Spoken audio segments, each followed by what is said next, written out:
সিরাজগঞ্জে মেডিকেল থেকে cath lab machine সরানোর প্রতিবাদ ও ৫ দফা দাবিতে মানববন্ধন। সিরাজগঞ্জ জেলা প্রতিনিধি মোহাম্মদ শাকিল হোসেনের প্রতিবেদনে বিস্তারিত। সিরাজগঞ্জের Shaheed M Monsur Ali medical college হাসপাতাল থেকে কার্ডিয়াক ক্যাথ ল্যাব মেশিন অন্যত্র সরিয়ে নেওয়ার ষড়যন্ত্রের প্রতিবাদ, শূন্য পদ পূরণ, জনবল নিয়োগ সহ ৫ দফা দাবিতে সিরাজগঞ্জে মানববন্ধন কর্মসূচি পালিত হয়েছে। রবিবার ২৬ অক্টোবর বেলা ১১টায় সিরাজগঞ্জ স্বার্থ রক্ষা ফোরাম আয়োজিত Shaheed M Monsur Ali medical college হাসপাতাল চত্বরে এই মানববন্ধন কর্মসূচি পালিত হয়।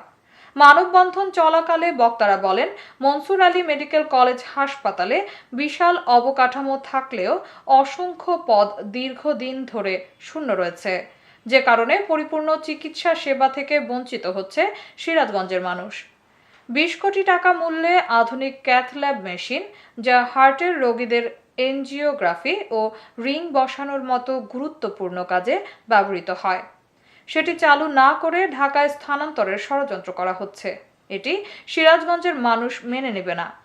বক্তারা ৫ দফা দাবি মেনে নেওয়ার দাবি জানান।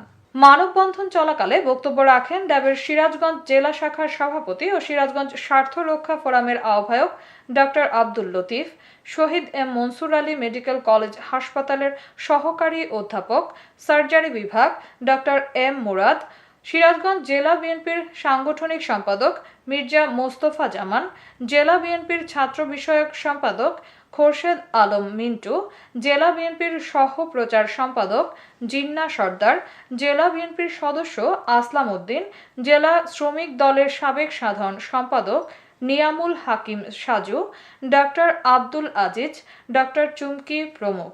সিরাজগঞ্জে এই মেডিকেল কলেজে কি দাবি দেওয়া নিয়ে আজকে আমরা এখানে উপস্থিত হয়েছি।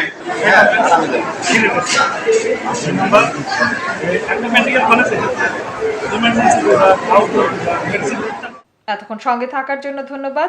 i1 TV নিয়মিত আপডেট পেতে ভিজিট করুন আমাদের ওয়েবসাইট, ফেসবুক, ইনস্টাগ্রাম ও ইউটিউব চ্যানেলে।